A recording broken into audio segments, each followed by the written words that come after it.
ಈ 12 ಗುಣ ಸುಗ್ರೀವನಲ್ಲಿ ಏನು ಕಡಿಮೆ ಅನ್ನಲ್ಲ ಅವನನ್ನ ವಾಲಿಯಲ್ಲಿ ಅಲ್ಲಿ ಅವನ ಹೆಂಡತಿಯನ್ನು ಇಟ್ಟುಕೊಂಡಿರೋದ್ರಿಂದ ಅವನಿಗೆ ಬೇಕಾದದ್ದಿಷ್ಟೇ, ತನ್ನ ಹೆಂಡತಿಯಲ್ಲಿ. ಈಗ ನಮಗೇನೋ ಒಂದು ಕಲ್ಪನೆ ಇದೆ, ಅವರಿಬ್ಬರ ಮಧ್ಯದಲ್ಲಿ ರಾಮ ಯಾತಕ್ಕೆ ಹೋದ ಅಂತ. ಯಾಕೆ ತಾರೆಯ ಪ್ರವೇಶ ಆಗ್ಬೇಕಾದ್ರೆ ಈ ಎಲ್ಲ ಭಾವನೆಗಳು ಬೇಕು. ಯಾಕೆ ತಾರೆಯ ಪ್ರವೇಶಕ್ಕೆ ರಾಮ ಯಾತಕ್ಕೆ ಹೋಗ್ಬೇಕಿತ್ತು ಅವರಿಬ್ಬರು ಯುದ್ಧದಲ್ಲಿ ರಾಮ ಯಾತಕ್ಕೆ ಹೋದ ಕೇಳಿದ್ರೆ ವಾಲಿಯನ್ನು ಕೊಲ್ಲಲೇಬೇಕಿತ್ತು. ಅದು ವಾಲಿಯನ್ನು ಕೊಲ್ಲು ಅಂತ ಹೇಳಿರುವುದು ಯಾರು ಕೇಳಿದ್ರೆ ಸುಗ್ರೀವನೇ ಹೇಳ್ತಾನೆ, ಅಣ್ಣ ಬೇಕು ಅಂತ ಹೇಳುವುದೇ ಇಲ್ಲ. ಅವು ಮತ್ತೆ ಹೇಳದೇ ಇದ್ದಾಗ ಮಾಡಿ ಅವನು ನೋಡಿಬೇಕು. ನೀವು ಯಾವ ಕಾರಣಕ್ಕೂ ಕೂಡ ಅವನು ಬದುಕಲೇಬಾರದು. ನೀನ್ ನನಗೇನು ಮಾತಾಡ್ತೀಯ ಅದೇ ರೀತಿ ಅವನನ್ನು ಕೊಲ್ಲಬೇಕು. ರಾಮನಿಗೂ ಕೂಡ ಅದೇ ಇಚ್ಛೆ ಇತ್ತು. ಅದೇ ಇಚ್ಛೆ ಯಾಕಿತ್ತು ಕೇಳಿದ್ರೆ ರಾವಣನಿಗೂ ಕೂಡ ಮತ್ತೆ ವಾಲಿಗೂ ಮತ್ತೆ ರಾವಣನಿಗೂ ಮೈತ್ರಿ, ಅಪವಿತ್ರ ಮೈತ್ರಿ. ಯಾವ ಮೈತ್ರಿ ಕೇಳಿದ್ರೆ ರಾವಣ ವಾಲಿಯನ್ನು ಕೆಡಕಲಿಕ್ಕೆ ಬರ್ತಾನೆ. ಬಂದಾಗ ಸಂಧ್ಯಾ ವಂದನೆ ಮಾಡ್ತಾ ಇರುವಂತದ್ದು ನೋಡಿ, ಅವ 4 ಸಾಗರದಲ್ಲಿ ಸಂಧ್ಯಾ ವಂದನೆ ಮಾಡ್ತಿದ್ದ. ಸಂಧ್ಯಾ ವಂದನೆ ಹೇಳುವಂತ ಶಬ್ದವೇ ಸಂಧ್ಯಾ ಕಾಲದಲ್ಲಿ ಮಾಡಬೇಕಾದ. ಅದು ಇಲ್ಲೋಗಿ ಮುಳುಗುದು, ಅಲ್ಲೋಗಿ ಮಾಡುದು, ಅಲ್ಲೋಗಿ ಅಲ್ಲ. ಗೊತ್ತಿದೆ ಅಂತ ಹೇಳಿದ ತಕ್ಷಣ ಮಾಡೋದಲ್ಲ. ಪ್ರತಿಯೊಂದಕ್ಕೂ ಒಂದು ಕಾರ್ಯ ಇರ್ತದೆ, ಕ್ರಿಯೆ ಇರ್ತದೆ. ಕ್ರಿಯೆ ನಂತರ ಪರಿಣಾಮಕ್ಕಾಗಿ ಆ ಕ್ರಿಯೆ ಮೂಲಕ ಪರಿಣಾಮ ಆಗಿರ್ತದೆ. ಕತ್ತಿ ಇದೆ ಅಂತ ಹೇಳ್ಕೊಂಡು ಗಿಡವನ್ನು ಸವರಬಹುದು, ತೆಂಗಿನಕಾಯಿಯನ್ನು ಹೊಡಿಬಹುದು, ಎರಡೂ ಕೆಲಸ ಮಾಡಬಹುದು. ಆದ್ರೆ ಇವ್ರು ಮಾಡೋದು ಇವ್ನಿಗೆ ಗೊತ್ತಿದೆ ಅಂತೇಳಿ ಏನ್ ಬೇಕಾದ್ರೂ ಮಾಡ್ತಾ ಇರ್ಲಿ. ಅದಲ್ಲ, ಒಳಗೆ ಬಂದನಲ್ಲ, ಸೋತಾಗ ರಾವಣ ಎಂತ ಬುದ್ಧಿವಂತ ಕೇಳಿದ್ರೆ ಇವ್ರಿಗೆ ಒಂದು ಆಶೆ ತೋರಿಸ್ತಾರೆ. ತಾರಾಪುತ್ರ ಪುರಂತ್ರಾಷ್ಟ್ರಂ ಭೋಗಾಸಾಧನ ಸಾಧನ ಸರ್ವಮೇವ ಅವಿಭಕ್ತಂ ನೋ ಭವಿಷ್ಯತಿ ಹರೀಶ್ವರ. ನನ್ನ ಹೆಂಡತಿ ನಿನ್ನ ಹೆಂಡತಿ, ನನ್ನ ಹೆಂಡತಿ ನಿನ್ಗೆ, ನನ್ನ ಪಟ್ಟಣ ನಿನ್ನದೇ, ನನ್ನ ಊಟ ನನ್ನ ಆಟ ಎಲ್ಲವೂ ಕೂಡ ನಿನ್ನದೇ. ಹರೀಶ್ವರ ಅವರಿಬ್ಬರೊಳಗಡೆ ಆದಂತಲ್ಲ. ಅವನಲ್ಲಿ ಹೇಳು ವಾಲಿ ಹೆಣ್ಣಿನ ಚಟವುಳ್ಳವ ಅಂತೇಳಿ ಹೇಳುವುದಕ್ಕೆ ಸಾಕ್ಷಿ ಇದು ಕೇಳಿದ್ರೆ ಅವ ಏನ್ ಮಾಡ್ದ ಕೇಳಿದ್ರೆ ಅವನಿಗೆ ಭಾರಿ ಖುಷಿ ಆಯ್ತು. ಯಾಕಂದ್ರೆ ಅಲ್ಲಿಗೆ ಲಂಕೆಯ ವೈಭೋಗ ಬಿಟ್ಟಿತ್ತು. ಭೂಲೋಕದ ಸ್ವರ್ಗ ಅಂತ, ಸ್ವರ್ಗಲೋಕದ ಸ್ವರ್ಗಕ್ಕಿಂತಲೂ ಹೆಚ್ಚಿನದ್ದು ಅಂತ ಆದಿತ್ತು ಅಂತೇಳಿ ಮುಂದೆ ರಾವಣ ಏನ್ ಮಾಡ್ತಾರೆ ಅಂತ ಕೇಳಿದ್ರೆ ಇವನ ಅಂತಃಪುರಕ್ಕೆ ಇಬ್ರು ಹೋಗ್ಬಿಡ್ತಾರೆ. ಹೋದ್ರೆ 1 ತಿಂಗಳಾದ್ರೂ ಹೊರಗಡೆನೆ ಬರೋದಿಲ್ಲ ಇಬ್ರು. ಯಾಕೆ ಏನು ಕೇಳಿದ್ರೆ ಪ್ರಹಸ್ತ ಬಂದು ಒತ್ತಾಯ ಮಾಡಿ ರಾವಣನನ್ನು ಲಂಕೆ ಕರ್ಕೊಂಡು ಹೋದ. ಬುದ್ಧಿಬಲದಿಂದ ಗೆದ್ದ ರಾವಣ ಬಾಹುಬಲದಿಂದ ಮೊದಲು ಸೋತಿದ್ದ. ಹಾಗಾಗಿ ಏನಾದ್ರೂ ಹೆಚ್ಚು ಕಡಿಮೆ ಆಯ್ತು ಅಂತ ಹೇಳಿದ್ರೆ ಇವನನ್ನು ಕೊಂದೊತ್ತು ಆಗೋದಿಲ್ಲ ಅಂತ ಹೇಳಿ ಒಂದೇ ಕಾರಣಕ್ಕಾಗಿ ರಾಮನಿಗೂ ಕೂಡ ಅಲ್ಲಿಗೆ ಬಂದಾಗ ಅರಿವಾಯ್ತು, ವಾಲಿಯನ್ನು ಕೊಲ್ಲಲೇಬೇಕು, ಸೀತೆಯನ್ನು ತರಲಿಕ್ಕಾಗಿ. ಒಂದರ್ಥದಲ್ಲಿ ರಾಜಕೀಯ ಮತ್ತೇನಿಲ್ಲ. ಹಾಗೆ ಆಯ್ತಲ್ಲ. ಹಾಗಾಗಿ ಸುಗ್ರೀವಲ್ಲಿಗೆ ಬಂದಾಗ ಮೊದಲ ಸಂದರ್ಭದಲ್ಲಿ ಯುದ್ಧ ಮಾಡ್ಲಿಕ್ಕೆ ಕಳಿಸ್ತಾರೆ. ಯುದ್ಧ ಮಾಡ್ಲಿಕ್ಕೆ ಇಬ್ರು ಹೋದಾಗ ಸುಗ್ರೀವ ಮತ್ತೆ ಬಾಲಿ ಹೇಗಿದ್ರಪ್ಪ? ಸುಗ್ರೀವ ಮತ್ತೆ ಬಾಲಿ ಹೇಗಿದ್ರು ಕೇಳಿದ್ರೆ ಸುಗ್ರೀವನ ಮೈ ಬಣ್ಣ ಹೇಮ ಪಿಂಗಳ ಬಣ್ಣ, ವಾಲಿ ಹೇಗಿದ್ದನ್ನು ಕೇಳಿದ್ರೆ ಸಂಧ್ಯಾ ಕನಕಪ್ರಭ. ಎರಡು ಅರ್ಥ ಒಂದೇ. ಕೆಂಪದಾಗಿ ಸ್ವಲ್ಪ ಬಂಗಾರದ ಬಣ್ಣ ಉಳ್ಳವರಾಗಿದ್ದರಂತೆ. ಹಾಗಾಗಿ ರೂಪ ಸಾಮ್ಯತೆ. ಯುದ್ಧ ಆಯ್ತು. ಇದ್ದಾಗಲೇ ಆಗ ವಾಪಸ್ ಹೋದ. ಅವನಿಗೊಂದು ಗಜಪುಷ್ಪ ಮಾಲೆಯನ್ನು ಹಾಕಿದ. 2ನೇ ಸಾರಿ ಬಂದಾಗ, ರಾತ್ರಿ ಕಾಲದಲ್ಲಿ ಬಂದಾಗ ತಾರೆಯನ್ನ ಆಗ ಮಾಲೆ ಹೋಗುವಾಗ ತಾರೆ ಆಗ ತಡಿತಾಳೆ. ಈಗ ಗೂಢಚಾರಿಕೆ ಅಂತ ಹೇಳುವುದು ಇಲ್ಲಿ ಬರ್ತಾಳೆ. ಹೇಳ್ತಾಳೆ, ನೀನು ಹೋಗುದು ಬೇಡ. ಇಲ್ಲ ವಿವೇಕ ತಾರೆಯ ದೊಡ್ಡ ಕೆಲಸ ಆಗ್ತಾ ಇರೋದು ಎಲ್ಲಿ ಕೇಳಿದಲ್ಲಿ ವಿವೇಕವನ್ನು ಹೇಳುವಂತದ್ದು ಇಲ್ಲಿ. ಈಗ ಯಾವ ವಿವೇಕನ್ನು ಹೇಳ್ತಾಳೆ ಕೇಳಿದ್ರೆ ಈಗ ಹೋಗುದು ಬೇಡ. ನೀನು ಯಾಕೆ ಹೋಗುದು ಬೇಡ? ಯಾಕೆ ಹೋಗುದು ಬೇಡ ಕೇಳಿದ್ರೆ ನೋಡಿ, ಅಲ್ಲಿ ಪರಿಸ್ಥಿತಿ ಈಗ ಹೀಗಿಲ್ಲ. ರಾಮನೆನ್ನುವಂತವ ಅಲ್ಲಿಗೆ ಬಂದಿದ್ದಾನೆ. ರಾಮ ಯಾರು ಹಾಗಾದ್ರೆ? ರಾಮನ ಅವಳಿಗೆಲ್ಲ ಗೊತ್ತಿತ್ತು. ರಾಮ ದೇವರು ಅಂತೇಳಿ ಹೇಳೋದೇ. ರಾಮನ ಇಡೀ ಅರಣ್ಯದಲ್ಲಿ ರಾಮ ಏನೇನೆಲ್ಲ ಮಾಡಿದ್ದಾನಲ್ಲ ಅವೆಲ್ಲವೂ ಕೂಡ ತಾಯಿಗೆ ಗೊತ್ತಿತ್ತಲ್ಲಿ. ಅದಕ್ಕೆ ಏನು ಕೇಳಿದ್ರೆ ಹರಿವಾಗುರಾಯ ತಪ್ತ ಕಾಂಚನ ತೋರಣ ಅಂದ್ರೆ ಹರಿವಾಗುರಾಯ ಬಲೆಯಂತೆ ಇಡೀ ಅರಣ್ಯ ಪ್ರದೇಶದಲ್ಲಿ ಇವರೆಲ್ಲ ಇಟ್ಕೊಂಡಿದ್ರು. ಇವತ್ತಿಗೂ ಕೂಡ ಸೂಕ್ಷ್ಮತೆ. ನೀವು ಯಾವುದೇ ಬುಡಕಟ್ಟು ಪ್ರದೇಶಕ್ಕೆ ಹೋಗಿ ಅವ್ರು ನಮ್ಮನ್ನ ನೋಡಿದ್ರೆ ಬಡಪಟ್ಟಿಗೆ ನಂಬೋದಿಲ್ಲ. ಯಾರ್ಯಾರೋ ಕಾಯ್ತಾ ಇರ್ತಾರೆ, ಅವರೆಲ್ಲ ನೋಡ್ಕೊಂಡು ಹೋಗಿರ್ತಾರೆ. ಇಲ್ಲಿ ಬಂದ್ಕೊಂಡು ಹೇಳ್ತಾರೆ ಈ ಗೂಢಚಾರಿಕೆ ವಿಚಾರದಲ್ಲಿ. ಅಲ್ಲಿ ಬಂದಾಗ ಹೇಳ್ತಾರೆ. ಮತ್ತೇನು ಹೇಳ್ತಾರೆ ಕೇಳಿದ್ರೆ ಅಲ್ಲಿಗೆ ರಾಮನು ಕೇವಲ ಸಾಮಾನ್ಯದವನಲ್ಲ, ಅವನ ಬಾಣಗಳು ಅಗ್ನಿಯನ್ನು ಬಿಡುತ್ತದೆ, ಬೇಡ ಹೋಗುದು. ಅವನು ತುಂಬಾ ಪರಾಕ್ರಮ ಮಾಡಿದ್ದಾನೆ, ಹಾಗೆಲ್ಲಾಗುದಿಲ್ಲ. ವಾಲಿ ಒಂದು ಮಾತನ್ನು ಹೇಳ್ತಾನೆ, ವಾಲಿಗೆ ಏನಿದೆ ಕೇಳಿದ್ರೆ ಸುಗ್ರೀವನನ್ನು ಕೊಲ್ಲಲೇಬೇಕು ಅಂತ ಹೇಳಿದೆ.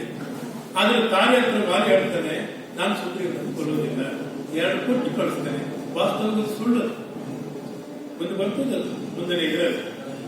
ಆದ್ರೆ ಇವಳೇನ್ ಹೇಳ್ತಾಳೆ, ನೀ ಅವ ಅಲ್ಲಿಗೆ ಹೋಗ್ಬೇಕಾದಂತ ಸೀತೆ ಹುಡುಕ್ಲಿಕ್ಕಾಗಿ ನಮ್ಮ ಹತ್ರ ಬರ್ಬೋದಿತ್ತಲ್ಲ, ನಾನು ಮಾಡ್ತಿದ್ದೆ. ಆಗ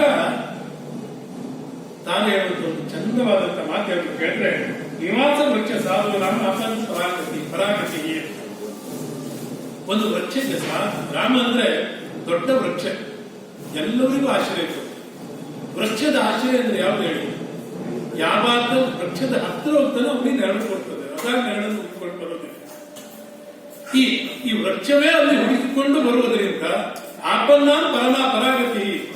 ಯಾವುದು ಅದು ಎಲ್ಲರಿಗೂ ಅಲ್ಲ, ಸಾಧುಗಳಿಗೆ ಮಾತ್ರ. ಯಾರು ಆರ್ತರ ಅವರಿಗೆ ನೆರವಾಗ್ತಾರೆ. ಪರೋಕ್ಷವಾಗಿ ಏನ್ ಹೇಳ್ತಾಳೆ, ನೀವು ಅದಕ್ಕೆ ಯೋಗ್ಯರಾಗಿಲ್ಲ, ನಿಮಗದ ಅಗತ್ಯತೆಯೂ ಇಲ್ಲ, ನೀವು ಹಾಗಾಗಿಲ್ಲ, ಆ ಕಾರಣದಿಂದ ಹೀಗಾಗಿದ್ದೀರಿ, ಇದು ಬೇಡಾಗಿತ್ತು ನಿಮಗೆ.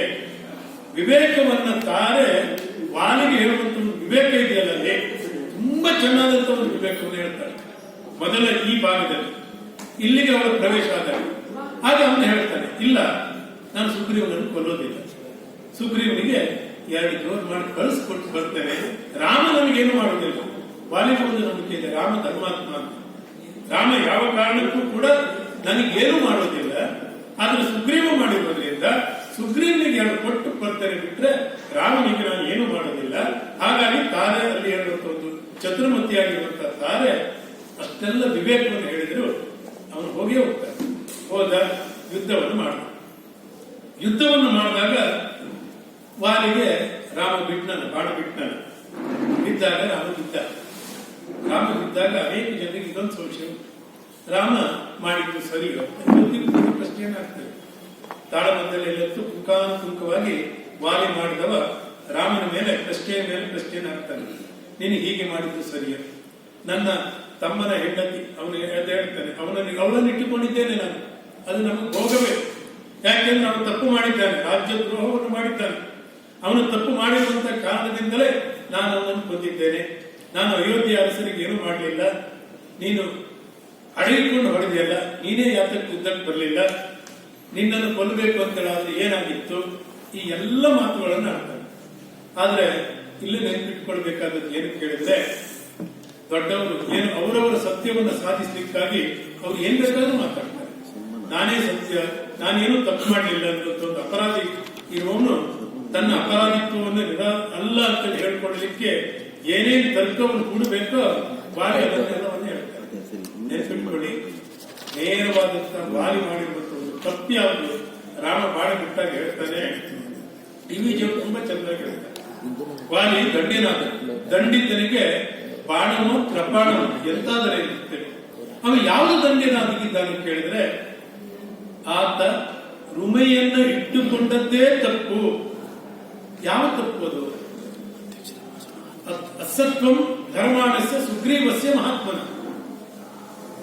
ಪತಿ ಬದುಕಿರುವಾಗ ಆತನ ಹೆಂಡತಿಯನ್ನ ಬಲಾತ್ಕಾರದಲ್ಲಿ ನೀನು ಇಟ್ಕೊಂಡಿದ್ದೀಯಲ್ಲ, ಅದರಿಂದ ತಪ್ಪು, ಬೇರೆ ಯಾವುದನ್ನು ಹೇಳೋದು.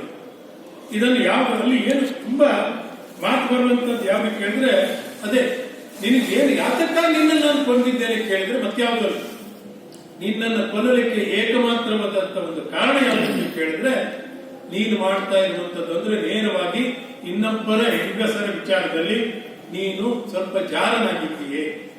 ಲೋಕದಲ್ಲಿ ಈ ತಪ್ಪನ್ನು ಯಾರೂ ಕೂಡ ಸಹಿಸಲಾಗಲಿಕ್ಕಿಲ್ಲ. ಯಾವಾಗ ತನ್ನ ಹೆಂಡತಿಯನ್ನು ಕೂಡ ರಾವಣನಿಗೆ ಹೇಳಿಕೊಂಡು ಆ ಕಾರಣಕ್ಕಾಗಿ ತನ್ನ ಹೆಂಡತಿಯನ್ನೇ ಕೊಡ್ತೇನೆ ಅಂತ ಹೇಳ್ತಾನಲ್ಲ, ಆ ಕಾರಣಕ್ಕಾಗಿ ಅಂತಹ ವ್ಯಕ್ತಿತ್ವದಂತ ನಿನಗೆ ರಾಜ್ಯದ ಅಧಿಕಾರ ಯೋಗ್ಯವಾದದ್ದಲ್ಲ, ನಿನ್ನಂತವು ಸಾಯಲೇಬೇಕಾದದ್ದು. ಸುಗ್ರೀವ ಹೇಳಿರ್ತಾನೆ ಮೊದಲೇ, ಅವನು ಬದುಕಲೇಬಾರದು, ನೋಡು, ಬದುಕಿದ್ರೆ ನನಗೆ ಕಷ್ಟ ಆಗ್ತದೆ, ಅವನು ಕೊಲ್ಲಲೇಬೇಕು ಅಂತ ಬೇರೆ ಪ್ರಶ್ನೆ. ಆದರೆ ರಾಮ ಸ್ಪಷ್ಟವಾಗಿ ಹೇಳುವಂತ ಒಂದು ಮಾತು, ನೀವು ನನ್ನ ಸಾಯಿಸಲೇಬೇಕು ಅಂತ. ಇಲ್ಲದೆ ಇದ್ರೆ ಒಂದು ವಿಚಾರ ಮಾಡಿ, ನಮ್ಮನಿಗೆ ವಾಲಿ ಮೊಮ್ಮಗ, ಅವನ ತಂದೆಗೆ ಲಕ್ಷ್ಯರಜಸ್ಸನಿಗೆ ಮಗ, ಅವ ಇಂದ್ರನಿಗೆ ಮಗ. ಅವರೆಲ್ಲ ಇಲ್ಲಿ ಯಾಕೆ ಹುಟ್ಟಿದ್ದಾರೆ ಕೇಳಿದ್ರೆ, ರಾಕ್ಷಸರನ್ನು ಕೊಲ್ಲುವ ಸಲುವಾಗಿ ಹುಟ್ಟಿದ್ದಾರೆ, ಬೇರೆ ಯಾವ ಕಾರಣಕ್ಕಾಗಿ ಅಲ್ಲ. ಆದ್ರೆ ಇಲ್ಲಿ ಏನ್ ಮಾಡ್ದ ಕೇಳಿದ್ರೆ ಇಲ್ಲಿ ಬಿದ್ದಾಗ ಹೇಳ್ತಾರೆ, ಇಲ್ಲ ನಿನ್ನ ವಧೆಗೆ ಕಾರಣ ಇಷ್ಟೇ, ಮತ್ತೆ ಯಾವುದು ಅಲ್ಲ. ಯಾವ ಧರ್ಮಶಾಸ್ತ್ರವೂ ಕೂಡ ಇಲ್ಲ. ರಾವಣನನ್ನ ಹೋರಾಟ ಮಾಡಲಿಕ್ಕೆ ಇರುವಂತ ಒಂದು ತಡೆಯಾಗಿದ್ದವ ಅವನನ್ನು ತೆಗಿಬೇಕು. ಅದಕ್ಕಿಂತಲೂ ಮಿಗಿಲಾಗಿ ಸುಗ್ರೀವ ಎಷ್ಟೆಲ್ಲ ಜಾಣತನ ಮಾಡ್ತಾನೆ ಅಂತ ಹೇಳಿದ್ರೆ ಎಲ್ಲ ಕಥೆನ ಹೇಳ್ತಾನೆ. ಲಂಕೆಯಲ್ಲಿದೆ ಅಂತ ಹೇಳುದೇ. ಆ ಲಂಕೆ ವಿಚಾರ ಬಂದಾಗ ನಿಂಗೆ ಲಂಕೆಯಲ್ಲಿದೆ ಅಂತ ಕೇಳಿದ್ರೆ ಅಲ್ಲೂ ಹೇಳುದೇ. ಯಾವಾಗ ಈ ಕಥೆ ಎಲ್ಲ ಆದ್ಮೇಲೆ ಕಡೆಗೆ ಹೇಳ್ತಾನೆ ಲಂಕೆಯಲ್ಲಿದೆ ಅಂತ ಅವನಿಗೆ ಬೇರೆ ಬೇರೆ ಕಡೆ ಹೋಗ್ತಾ ಇರುವಾಗ ಹೇಳ್ತಾನೆ. ಇಲ್ಲಿ ಹೇಳೋದು, ಇಲ್ಲಿ ಹೇಳದೆ ಇರುವಾಗ ಇವನಿಗೆ ಗೊತ್ತು, ಸುಗ್ರೀವನಿಗೆ ಗೊತ್ತಿದೆ ಅಂತ. ಸುಗ್ರೀವನ ಬೆಂಬಲ ಇಲ್ಲದಿದ್ರೆ ಲಂಕೆಯಲ್ಲಿದೆ ಅಂತ ಸಿಗೋದಿಲ್ಲ. ಹಾಗಾಗಿಯೂ ಕೂಡ ವಾಲಿಯನ್ನು ಕೊಲ್ಲಲೇಬೇಕಾಗಿದೆ. ಸರಿ, ವಾಲಿಯನ್ನು ಕೊಂದಾಗ ಎರಡನೇ ಭಾಗದ ತಾನೇ ಇದ್ದಾಳಲ್ಲ, ತುಂಬಾ ಬೇಸರ ಪಟ್ಕೊಳ್ತಾಳೆ, ಅಳುತ್ತಾಳೆ, ಓಡಿ ಬರ್ತಾಳೆ. ಎಲ್ಲರೂ ಓಡಿ ಹೋಗ್ತಾರೆ, ನೀನು ಓಡೋಗು, ನೀನು ಓಡೋಗು, ನೀನು ಓಡೋಗು ಅಂತ. ಆದ್ರೆ ನೇರವಾಗಿ ಒಂದು ಹೆಂಗಸು ಗಂಡನ ಹತ್ರ ನೇರವಾಗಿ ಬಂದು ಅವನು ಕೊಲ್ಲುತ್ತಿದ್ರೆ ನನ್ನನ್ನು ಕೊಲ್ಲಿರುವ ರಾಮ, ನಾನು ಬರ್ತೇನೆ ಅಂತೇಳಿ ಹೇಳಿ ಅಂಗದನನ್ನು ರಕ್ಷಿಸ್ಕೋ, ನೀನು ಆಚೆ ಹೋಗು ಅಂತ ಹೇಳಿ ಅವಳು ಒಪ್ಪದೇ ನೇರವಾಗಿ ಬಂದು ವಾಲಿಯನ್ನು ತನ್ನ ತೊಡೆನಲ್ಲಿ ಇಟ್ಕೊಂಡು ಅಳ್ತಾಳೆ. ಆ ಅಳುವಾಗ ಪತ್ನಿಯಾದವಳು ಗಂಡನಿಗೆ ಹೀಗಾಯ್ತಲ್ಲ ಅಂತೇಳಿ ಅಳುವುದಕ್ಕಿಂತ ಮೊದಲು ಅವಳು ಹೇಳ್ತಾಳೆ, ಅಲ್ಲಿ ನಿನ್ನ ತಪ್ಪಿನಿಂದಲೇ ಹೀಗೆಲ್ಲ ಆಯ್ತಲ್ಲ, ನೀನು ಎಷ್ಟೆಲ್ಲ ತಪ್ಪು ಮಾಡಿಬಿಟ್ಟೆ, ನೀನು ಯಾತಕ್ಕಾಗಿ ಹೀಗೆ ಮಾಡ್ಬೇಕಾಗಿತ್ತು, ನಿನಗೆ ಎಷ್ಟು ಸರಿ ಹೇಳಿದ್ದೇವೆ ನಾವು, ಹೀಗೆ ಮಾಡಬಾರ್ದಲ್ಲ. ಅವಳು ಒಂದು ಮಾತನ್ನು ಹೇಳ್ತಾಳೆ ಕೊನೆಗೆ. ಒಂದು ಏನು ಕೇಳಿದ್ರೆ, ಶೂರಯ್ಯ ನನ್ನ ಪ್ರಪ್ರಾತವ್ಯ ಕನ್ಯಾ ಕಲು ವಿಪೇಷಿತ, ಅಂದ್ರೆ ಶೂರನಿಗೆ ಹೆಣ್ಮಕ್ಕಳನ್ನು ಕೊಡಲೇಬಾರ್ದಾಗಿತ್ತು ತನ್ನಪ್ಪ. ಯಾವತ್ತಿದ್ರೂ ಕೂಡ ಅತ್ಯಂತ ಶೂರನಾದವ ಎಲ್ಲಿಯೋ ಹೀಗೆ ಮಧ್ಯದಲ್ಲಿ ಯಾರಿಂದಲೋ ಸತ್ತೋಗ್ಬಿಡ್ತಾರೆ. ಅಂತ ಶೂರನಾದವನಿಗೆ ಮದುವೆ ಮಾಡಿ ಕೊಡಬಾರ್ದಿತ್ತಲ್ಲ. ಶೂರಯ್ಯ ಪ್ರದಾತವ್ಯ ಕನ್ಯಾ ಕಲು ವಿಪೇಷಿತ, ಅವಳಿಗೆ ಏನಾದ್ರು ಕೊಟ್ಟು ಅವಳ ಹಣೆ ಬರ ಗಂಡನನ್ನು ಕಳ್ಕೊಳ್ಳೋದೇ ಅವಳ ಹಣೆ ಬರದಲ್ಲಿ ಇರುವಂತಹ ಭಾಗ್ಯವಲ್ಲ. ಇಲ್ಲಿ ಈಗ ತಾರೆ ಹುಟ್ಟಿಯಲ್ಲಿ ಅಂತೇಳಿ ಇಲ್ಲಿ ಗೊತ್ತಾಗ್ತದೆ. ನಮ್ಗೆಲ್ಲ ಏನ್ ಗೊತ್ತಿದ್ದು ಕೇಳಿದ್ರೆ, ಅವಳು ಸಮುದ್ರ ಮಥನದಲ್ಲಿ ಸಿಕ್ಕಿದ್ರು, ರಾಮಾಯಣದಲ್ಲಿ ಆಗಿಲ್ಲ. ಅವಳು ಸುಷೇಣನ ಮಗಳು ಅಂತೇಳಿ ಇದೆ. ಆದ್ರೆ ಪದ್ಮ ಪುರಾಣದಲ್ಲಿ ಏನಿದೆ ಕೇಳಿದ್ರೆ, ಸಮುದ್ರ ಮಥನದಲ್ಲಿ ಸಿಕ್ತಂತೆ. ಅವಳು ಮೇಲೆ ಬಂದಂತ ಹೊತ್ತಿನಲ್ಲಿ ಅಲ್ಲಿ ವಾಲಿನ ಹೋಗಿದ್ದ, ಕಳೆಯುತ್ತಿರುವಂತಹ ಕಾಲಕ್ಕೆ ನೇರವಾಗಿ ವಾಲಿ ಹೋಗಿ ಅವಳ ಬಲ ಕೈಯನ್ನು ಹಿಡಿದಂತೆ, ಮತ್ತೊಬ್ಬರು ಎಡಗೈಯಲ್ಲಿ ಸುಷೇಣ ತನಕ ಯಾವಾಗ ಬಲಗೈಯನ್ನು ಹಿಡಿದವನಿಗೆ ಸುಷೇಣನಿಗೆ ಮಗಳಾಗಿತ್ತು, ಎಡಗೈಯನ್ನು ಹಿಡಿದಂತವಳಿಗೆ ಅಲ್ಲ, ಬಲಗೈಯನ್ನು ಹಿಡಿದಂತ ವಾಲಿಗೆ ಅವಳು ಹೆಂಡತಿಯಾದ, ಎಡಗೈಯನ್ನು ಹಿಡಿದಂತ ಕಾರಣದಿಂದ ಸುಷೇಣನಿಗೆ ಮಗಳಾದಳು ಅಂತ ಹೇಳಿದ್ರೆ ಬಿಟ್ರೆ ಏನೂ ಇಲ್ಲ. ಆದ್ರೆ ಈ ಶ್ಲೋಕದಲ್ಲಿ ಆಧಾರದಲ್ಲಿ ನೋಡುತ್ತಿದ್ರೆ ತಾನೇ ಸುಷೇಣನ ಮಗಳೇ ಅಂತ ಹೇಳೋದು ಬಿಟ್ರೆ ಮತ್ಯಾವುದಿಲ್ಲ. ಇಷ್ಟೆಲ್ಲ ಇರುವಂತ ಈ ತಾರೆಗೆ ಅಲ್ಲಿ ಏನಾಯ್ತು ಕೇಳಿದ್ರೆ ಅವಳು ಒಂದು ಮಾತನ್ನ ಹೇಳ್ತಾರೆ, ಇಷ್ಟೆಲ್ಲ ಅಯ್ಯೋ ನೀನ್ ಹೀಗ್ ಮಾಡ್ಬಿಟ್ಟಿಯಲ್ಲ. ಈ ಇದರಲ್ಲಿ ರಾಮನಿಗೆ ಪ್ರಶ್ನೆಯನ್ನು ಸ್ಪಷ್ಟವಾಗಿ ಇವತ್ತು ನಾವು ತಾಳ್ಮದಲ್ಲಿ ಕೇಳ್ತಾರಲ್ಲ ಅಂತ ಪ್ರಶ್ನೆಯನ್ನು ಕೇಳ್ತಾರೆ. ಅವರಿಬ್ರು ಯುದ್ಧ ಮಾಡುವಾಗ ನೀನು ಮಧ್ಯದಲ್ಲಿ ಬಂದಿಲ್ಲ, ನನ್ನನ್ನು ಶ್ರಮಿಸು, ನೋಡು ನಿನ್ಗಾಗ್ತದೆ ನೋಡ್ತೇನೆ, ನೀನ್ ನನ್ನನ್ನೇ ಹಾಕಿಟ್ಕೊಂಡು ಆಗ ಹನುಮಂತವಳಿಗೆ ಸಮಾಧಾನ ಹೇಳ್ತಾನೆ. ನಿನ್ಗೆ ಅಂಗದನನ್ನ ಇದ್ದಾನಲ್ಲ, ಅಂಗದನನ್ನು ಇಟ್ಕೊಂಡಾರು ಬಂದು ಒಂದು ಮಾತನ್ನು ಹೇಳ್ತಾಳೆ, 1000 ಅಂಗದನ ಬಂದರೂ ಕೂಡ ಒಂದು ವಾಲಿಯ ಆಲಿಂಗನಕ್ಕೆ ಸಮನಲ್ಲ, ಗಂಡನಿಂದ ನನಗೆ ಬದುಕಲಿಕ್ಕೂ ಆಗೋದಿಲ್ಲ ಹೇಳಿ ಅಳುತ್ತಾಳು. ಅವಳ ಮನಸ್ಸಿನಲ್ಲಿ ಆ ವಾಲಿಯ ಮೇಲೆ ಇವತ್ತೊಂದು ದುಃಖ ಇದೆ, ವಾಲಿಯ ಮೇಲೆ ಇವತ್ತೊಂದು ಪ್ರೀತಿ ಇದೆ. ವಾಲಿ ಒಳ್ಳೆಯವನಿದ್ದಾನಲ್ಲ, ಇಂಥವ ಹಾಳಾಗಿ ಹೋದ್ನಲ್ಲ, ಆ ವಾಸ್ತವದ ಪ್ರಜ್ಞೆಯು ಕೂಡ ತಾರೆಗಲ್ಲಿ ಕೇವಲ ಯಾವುದೋ ಒಂದು ಅಬಲೆಯಾಗಿರುವಂತ ಒಂದು ಹೆಣ್ಣನ್ನು ಹೇಳ್ತಾಳೆ. ನಾನು ಇಷ್ಟೆಲ್ಲ ಹೇಳಿದ್ದೇನೆ ನಿನಗೆ, ಎಲ್ಲ ಕಡೆಯಲ್ಲೂ ನಿನ್ಗೆ ಎಚ್ಚರಿಕೆಯನ್ನು ಕೊಟ್ಟಿದ್ದೆ, ಯಾತಕ್ಕೆ ಹೀಗೆ ಮಾಡ್ಕೊಂಡೆ ವಾಲಿ, ನೀನು ಹೀಗೆ ಮಾಡಬಾರ್ದಿತ್ತು ಅಂತೇಳಿ. ಇಷ್ಟು ನಿನ್ಗೆ ಇದೇ ಮಾತನ್ನು ಕೊನೆಗೆ ರಾಮನಿಗೆ ಹೇಳ್ತಾಳೆ, ರಾಮ ನಿನಗೆ ನನ್ನನ್ನು ಗೊತ್ತಾಗೋದಿಲ್ಲ, ಈ ರೀತಿಯಾದಂತ ಸುಂದರವಾದಂತ ಪ್ರದೇಶದಲ್ಲಿ ನೀನಿದ್ದೀಯೇ, ಇದ್ದಿರುವಂತ ನಿನಗೆ ಇದನ್ನು ನೋಡಿ ಸಹಿಸ್ಲಿಕ್ಕೆ ಆಗೋದಿಲ್ಲ, ಆನಂದ ಪಡ್ಲಿಕ್ಕೆ ಆಗೋದಿಲ್ಲ, ಯಾಕಂದ್ರೆ ನಿನಗೆ ಸೀತೆ ಇಲ್ಲ.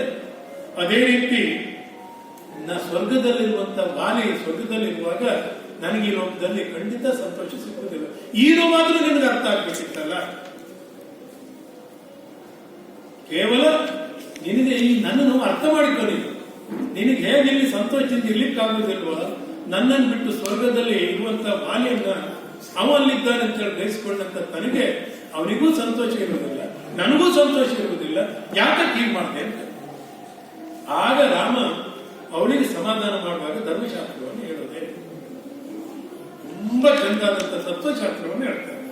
ಯಮಕಾಲಂಕಾರದಲ್ಲಿ ಯಮಕಾಲಂಕಾರ ಅಂತ ಹೇಳಿ ತುಂಬಾ ಒಂದು ಸುಂದರವಾದಂತಹ ಸಂಸ್ಕೃತದ ಅಲಂಕಾರಗಳು. ನ ಕಾಲ ಕಾಲಮತ್ಯೇತಿ ಕಾಲ ಪರಿಹೀಯತೆ ಅಂತ. ಇದು ಕುಮಾರವ್ಯಾಸ ಶಬರಾಗ್ನಿಯಲ್ಲಿ ತುಂಬಾ ಚೆನ್ನಾಗಿದ್ದ ಹೇಳಿದ್ದಾನೆ. ನೀಲಕಂಠನ ನೆನಕ್ಕೆ ನೀಲಕಂಠನೆ ಬಲಕ್ಕೆ ಬಂದುದು ಅಂತೇಳಿ. ಅಂದ್ರೆ ನೀಲಕಂಠ ಅಂದ್ರೆ ನವಿಲು, ಅವ ನೀಲಕಂಠ ನವಿಲು ಅಂತ. ನೀಲಕಂಠ ಅಂದ್ರೆ ಈಶ್ವರನು. ಆ ಈಶ್ವರನನ್ನ ತಪಸ್ ಮಾಡ್ಲಿಕ್ಕೆ ಹೋಗುವಾಗ ಒಂದು ನವಿಲು ಬಲಕ್ಕೆ ಬಂದ್ಬಿಡ್ತಂತೆ, ನೀಲಕಂಠನೇ ಬಲಕ್ಕೆ ಬಂದದ್ದು ಅಂತ.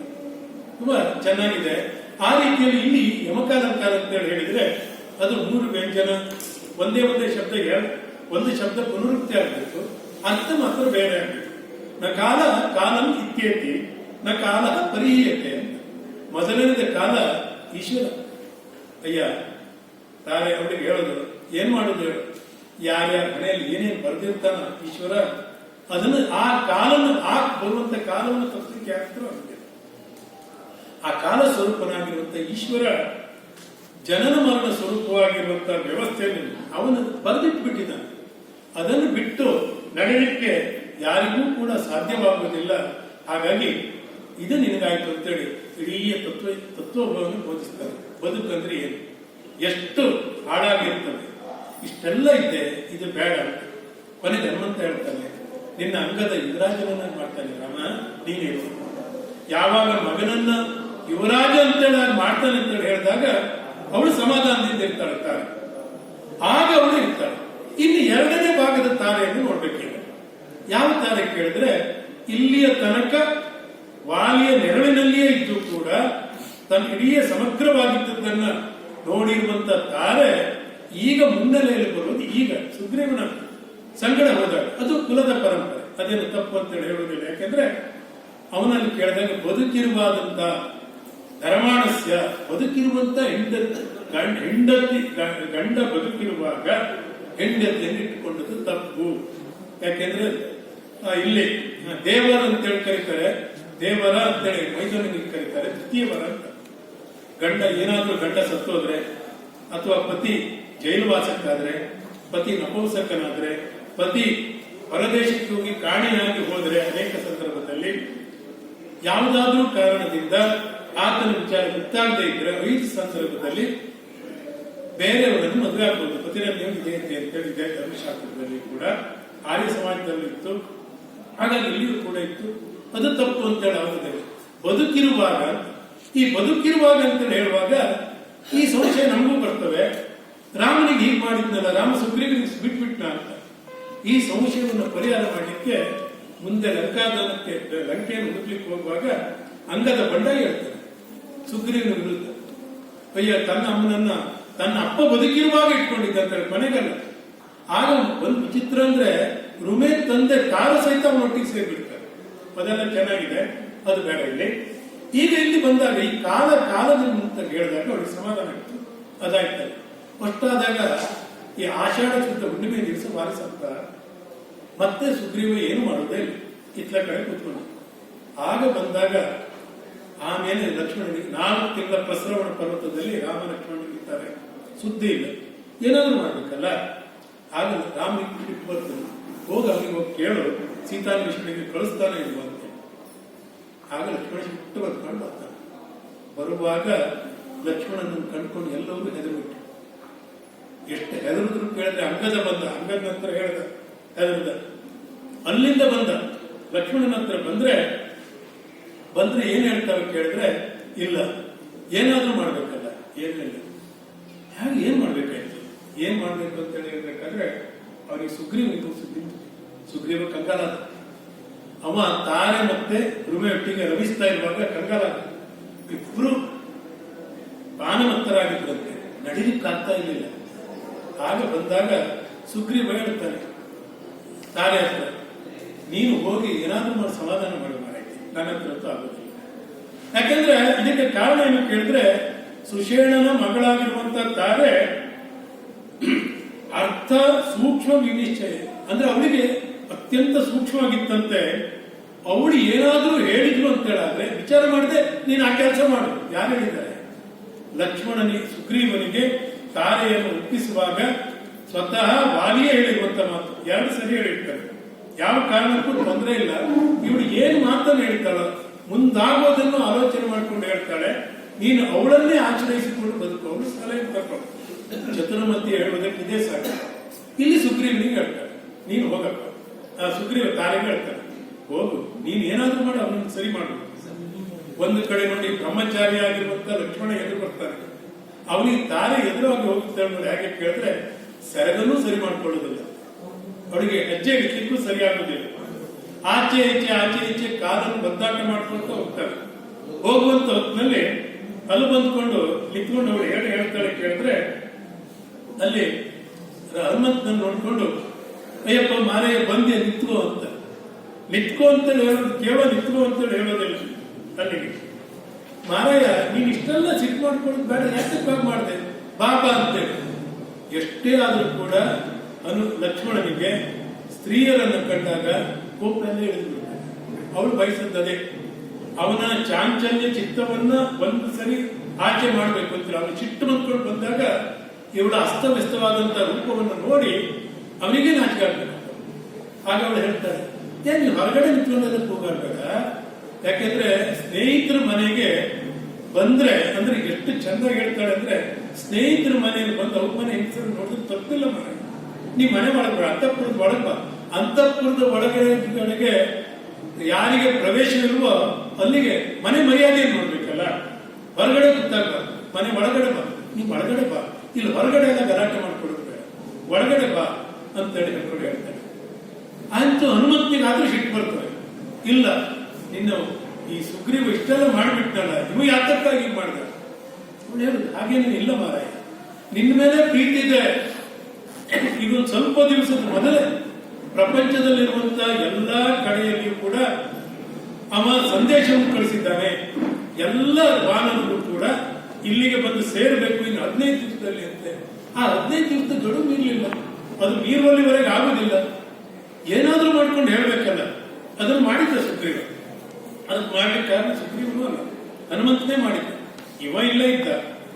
ಅವಳು ಹೇಳ್ತಾಳೆ ನೋಡು, ಅವನಿಗೆ ಅನೇಕ ವರ್ಷಗಳ ಕಾಲ ಆ ಲಕ್ಷ್ಮಣನನ್ನು ಸಮಾಧಾನ ಮಾಡುವಾಗ ಹೇಳುವಂಥದ್ದು. ಮೊದಲು ಹೇಳುವಂತಾಗ ವಿವೇಕ, ಇಲ್ಲಿ ಹೇಳುವಾಗ ರಾಜನೀತಿಜ್ಞ ಹೇಳ್ತಾನೆ.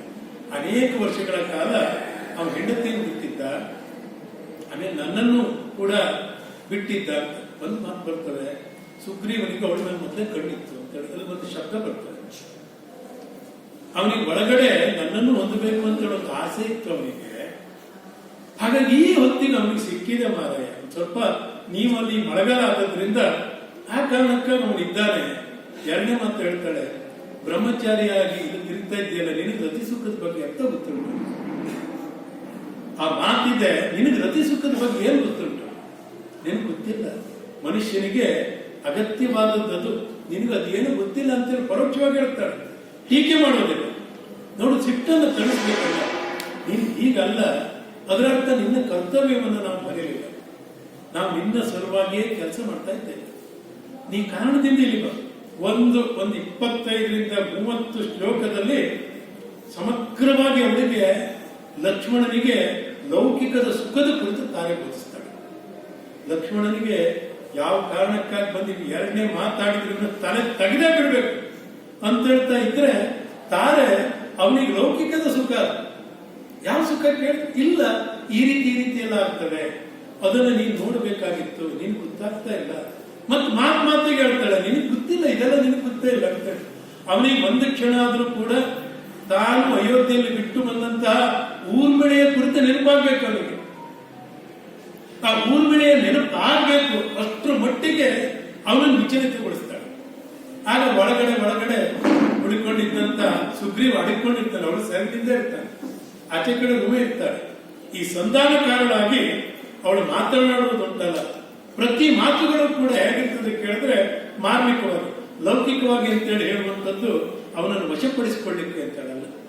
ಅಷ್ಟೇ ಹೇಳುವಾಗ ತಾನು ಹೇಗೆ ಇಡೀ ಇಡೀ ವಾನರದ ಚರಿತ್ರೆಯನ್ನು ಹೇಳ್ತಾ ಹೋಗ್ತಾನೆ. ಎಲ್ಲರಿದ್ದಾರೆ ವಾನರರು, ಅವ್ರು ಬರ್ತಾರೆ, ಒಂದ್ ಮಾತನ್ನು ಹೇಳ್ತಾರೆ, ನೀನು ಸುಗ್ರೀವ ಇಲ್ಲದೆ ಇದ್ರೆ ರಾವಣನ ಹುಡ್ಲಿಕ್ಕೆ ಆಗುದೇ ಇಲ್ಲ. ಬರೀ ಸುಗ್ರೀವ ಇದ್ರು ಅಂದ್ರೆ ಸಾಕಾಗುದಿಲ್ಲ. ರಾವಣ ಬಲಶಾಲಿ ಮಾರಾಯ. ಅಲ್ಲಿಂದ ಮಹೇಂದ್ರ ಪರ್ವತದಿಂದ, ಕೈಲಾಸ ಪರ್ವತದಿಂದ, ಹಿಮವತ್ ಪರ್ವತದಿಂದ, ವಿಂಧ್ಯಾಚಲದಿಂದ, ಮಹೇಂದ್ರಾಚಲದಿಂದ, ಮಂದರ ಪರ್ವತದಿಂದ ಬರ್ಬೇಕಲ್ವಾ? ಅದಕ್ಕೊಂದು ಸಮಯ ಬೇಕಲ್ಲ ಅವ್ರು ಬರ್ಲಿಕ್ಕೆ. ಹಾಗಾಗಿ ಸ್ವಲ್ಪ ಅಷ್ಟೊತ್ತಿಗೆ ಇದನ್ನೆಲ್ಲ ಮಾಡ್ತಾ ಇದ್ದ, ತೊಂದರೆ ಏನು? ಲಕ್ಷ್ಮಣ ಹೇಗೆ ಸಿಟ್ಟ, ರಾಮ ಹೇಳಿರ್ತಾನೆ, ವಿವೇಕವನ್ನು ಇಟ್ಕೊಂಡು ಬಾ, ಬೇಡದೇ ಇದ್ದದನ್ನು ಮಾಡಬೇಡ ಅಂತ. ಆದ್ರೂ ಅವನಿಗಿರುವಂತ ಸಿಟ್ಟೆಲ್ಲ ತಡೆದು ಹೋಗುವಲ್ಲಿಯ ತನಕ ಲೌಕಿಕವನ್ನು ಹೇಳ್ತಾಳೆ, ವಾಸ್ತವದ ರಾಕ್ಷಸರ ಪರಾಕ್ರಮವನ್ನು ಹೇಳ್ತಾಳೆ. ನೀವೊಬ್ಬರೇ ಹೋದ್ರೆ ಏನೂ ಕೆಲಸ ಆಗುವುದಿಲ್ಲ ಅಂತೇಳಿ ಕೂಡ ಹೇಳ್ತಾರೆ. ಇದು ಏಕಕಾಲದಲ್ಲಿ ಒಂದು ವಾನರರ ಹೆಂಗಸು ಅಂತೇಳಿ ಕಡೆಗಣಿಸುವಂತದ್ದಲ್ಲ, ತಾರೆಯಲ್ಲಿರುವಂತ ಆ ಚತುರಮತಿತ್ವ. ಕೇವಲ ನಮ್ಮ ರಾಮಾಯಣ ಮಹಾಕಾವ್ಯದಲ್ಲಿ ಅಥವಾ ಮಹಾಭಾರತದ ಮಹಾಕಾವ್ಯದಲ್ಲಿ ಹೆಣ್ಣೆಂದರೆ ಮನೆಯಲ್ಲಿರುವಂತಹ ಗೃಹಿಣಿಯರಾಗಿರಲಿಲ್ಲ. ಅವ್ರು ಹೇಗಿದ್ರು ಕೇಳಿದ್ರೆ ರಾಜ್ಯಭಾರದಲ್ಲಿ ಅಷ್ಟೇ ವ್ಯವಸ್ಥಿತವಾಗಿ ಭಾಗವಹಿಸ್ತಾ ಇದ್ರು. ತಾರೆಯೇ ಸಾಕ್ಷಿ ಇದಕ್ಕೆ. ಅಲ್ಲಿಗೆ ಬಂದಾಗ ತಾರೆ ಸಭೆಯಲ್ಲಿ ಸಿಂಹಾಸನದಲ್ಲಿ ಕುಳಿತುಕೊಂಡಿದ್ಲ. ಮೊದಲೇ ವಾಲಿಬಾಲ್ ನೋಡುವಾಗ ಗೊತ್ತಿಲ್ಲ, ಅದರ ಸಭೆಯಲ್ಲಿ ಅಂತಿತ್ತು. ಅದರ ಅರ್ಥ, ಈ ದೇಶದಲ್ಲಿ ಯಾವ ಗಾರ್ಗಿಯನ್ನು ನಾವು ನೆನಪು ಮಾಡ್ಕೊಳ್ತೇವಲ್ಲ, ಯಾವ ಅವಳನ್ನು ನೆನಪು ಮಾಡ್ಕೊಳ್ತೇವಲ್ಲ, ಮೃದುಳಾಳನ್ನು ನೆನಪು ಮಾಡ್ಕೊಳ್ತೇವಲ್ಲ, ಕಾತ್ಯಾಯನ ನೆನಪು ಮಾಡ್ಕೊಳ್ತೇವಲ್ಲ, ಹೀಗೆ ಎಲ್ಲರೂ ಕೂಡ ಸಮರ್ಥರೇ ಆಗಿತ್ತು. ನಮಗಿಲ್ಲ ನೆನಪು ಬರ್ತಾ ಇದ್ದಂದ್ರೆ ಋಗ್ವೇದದಲ್ಲಿ 5ನೇ ಮಂಡಲದಲ್ಲಿ ಪುರುಕುತ್ಸಾನಿ ಅನ್ನುವಂಥ ಒಂದು ಕಥೆ ಬರ್ತದೆ. ಪುರುಕುತ್ಸಾನಿ ಅಯೋಧ್ಯೆಯನ್ನು ಆಳಿದ್ದಂತೆ. ಅತ್ಯಂತ ಶ್ರೇಷ್ಠವಾಗಿ ಅಯೋಧ್ಯೆಯನ್ನು ಆಳಿದಂತ ಅರಸರುಗಳಲ್ಲಿ ಅವಳು ಒಬ್ಬ ಅಂತ ಅವಳ ಋಗ್ವೇದದಲ್ಲಿ ಅವಳ ಕುರಿತಾಗಿ ಅನೇಕ ಮಂತ್ರಗಳಿವೆ. 5ನೇ ಮಂಡಲದಲ್ಲಿ ಬರ್ತವೆ. ಅವೆಲ್ಲವೂ ಕೂಡ ಬರ್ತವೆ. ಅದೇ ರೀತಿಯಾದಂತಹ ಒಂದು ಸಾಮ್ರಾಜ್ಯದ ವ್ಯವಸ್ಥೆ ಕಿಷ್ಕಿಂಧೆಯಲ್ಲಿ ಈ ಎಲ್ಲವನ್ನ ಸೂತ್ರಧಾರನಾಗಿ ನೋಡಿಕೊಳ್ತಾ ಇದ್ದದ್ದು ಯಾರು ಕೇಳಿದ್ರೆ ತಾರೆ ಎನ್ನುವಂಥದ್ದನ್ನ ಇಡೀ ಆ ಭಾಗವನ್ನು ಓದುತ್ತಾ ಹೋದಾಗ ಗೊತ್ತಿರ್ತಾ ಇದ್ದಾರೆ. ಹಾಗಾಗಿ ಚತುರಮತಿಯಾಗಿರುವಂತಹ ಒಂದು ತಾರೆ ಯಾರು ಕೂಡ ಈ ಪಾತ್ರದ ಬಗ್ಗೆ ಎಲ್ಲಿ ಯಾರು ಬರಲೇ ಇಲ್ಲ. ನಾನು ನನ್ನ ಅಂಕಣದಲ್ಲಿ ಅದನ್ನು ಬರೆದಿದ್ದೆ, ಬಹುಶಃ ಅದನ್ನೇ ಹಾಕಿ ಅಂತೇಳಿ ಹೇಳಿದ್ರು. ಈ ವಿಚಾರದಲ್ಲಿ ಒಂದು ತಾರೆ ಕುರಿತಾಗೆ ಒಂದು ಕಾದಂಬರಿ ಬರೆಯುವಷ್ಟು ವಸ್ತು ವಾಲ್ಮೀಕಿ ಅವರು ಬಿಟ್ಟೋಗಿದ್ದಾರೆ. ಈ ಅವಳನ್ನ ಮೊಟ್ಟ ಮೊದಲು ನೋಡ್ಬೇಕಾದಾಗ ಕೇವಲ ಅಲ್ಲಿ ಪ್ರವೇಶ, ಸುಮಿತ್ರನು ಎಷ್ಟು ಪ್ರವೇಶ ಇಲ್ಲ, ಕೌಸಲ್ಯ ಹೆಚ್ಚಿಗೆ ಪ್ರವೇಶ ಇಲ್ಲ, ಕೈಕೆ ಆ ಭಾಗ ಆದ್ಮೇಲೆ ಇಲ್ಲ, ಮಂಡೋದರಿ ಕೊನೆಯ ಭಾಗ ಆದ್ಮೇಲೆ ಇಲ್ಲ. ಎಲ್ಲ ಸ್ತ್ರೀ ಪಾತ್ರಗಳು ಕೂಡ ಇಷ್ಟಿಷ್ಟಕ್ಕೆ ಬಂದೋಗ್ತವೆ. ಯಾಕೆಂದ್ರೆ ರಾಮ ಅಲ್ಲಿ ಹುಟ್ಟಿ ಲಂಕೆಗೆ ಹೋಗಿ ಕೊಂದು ಆಮೇಲಿನ ಕತೆ ಅದೆಲ್ಲವೂ ಕೂಡ ರಾಮ ಬರುವಾಗ ರಾಮನಿಗೆ ಪಕ್ಕದಲ್ಲಿ ಒಬ್ಬೊಬ್ಬರಾಗಿ ಸೇರ್ಕೊಂಡಿರ್ತಾರೆ. ಆದ್ರೆ ಪ್ರತಿಯೊಬ್ಬರೂ ಕೂಡ ಮಹಾತ್ಮರಾಗಿ ರಾಮನ ಅಯನವನ್ನ ಬೆಳೆಸ್ತಾ ಹೋಗ್ತಾರೆ. ಅಂತ ಬೆಳೆಸುವಿಕೆಯಲ್ಲಿ ಪ್ರಮುಖ ಪಾತ್ರವನ್ನ ತೋರಿದಂತವಳು ತಾರೆ. ಅವಳು ಕೇವಲ ಚತುರಮತಿ ಅಷ್ಟೇ ಅಲ್ಲ, ವಿವೇಕಯುಕ್ತಳು ಹೌದು, ಒಂದು ಸಾಮ್ರಾಜ್ಞಿಯೂ ಕೂಡ ಆಗಿದ್ದು.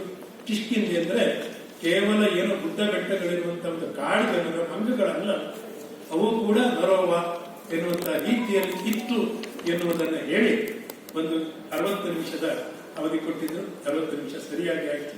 ಹಾಗಾಗಿ ಈ ಒಂದು ಅವಧಿಗೆ ಈ ಲೆಕ್ಕ ನನಗೂ ಒಂದು ಸಂತೋಷ ಏನು ಕೇಳಿದ್ರೆ ಲೆಕ್ಕಾಧಿಕಾರಿಗಳ ಸಂಘ ಇದು. ನಾನು ಕೂಡ ಬ್ಯಾಂಕಿಂಗ್ ವಲಯದಿಂದ ಲೆಕ್ಕ ಮಾಡ್ಕೊಳ್ತೇನೆ ಮೊದಲ. ಹಾಗಾಗಿ ಈ ಲೆಕ್ಕ ಅಂತ ಹೇಳುವಾಗ ಲೆಕ್ಕಾಚಾರ ಸರಿ ಇರಬೇಕು, ಟ್ಯಾಲಿ ಆಗ್ಬೇಕು. 60 ನಿಮಿಷ ಟ್ಯಾಲಿ ಆಯ್ತು. ಅವಕಾಶಕ್ಕಾಗಿ ಎಲ್ಲರಿಗೂ ನಮಸ್ಕರಿಸ್ತೇನೆ.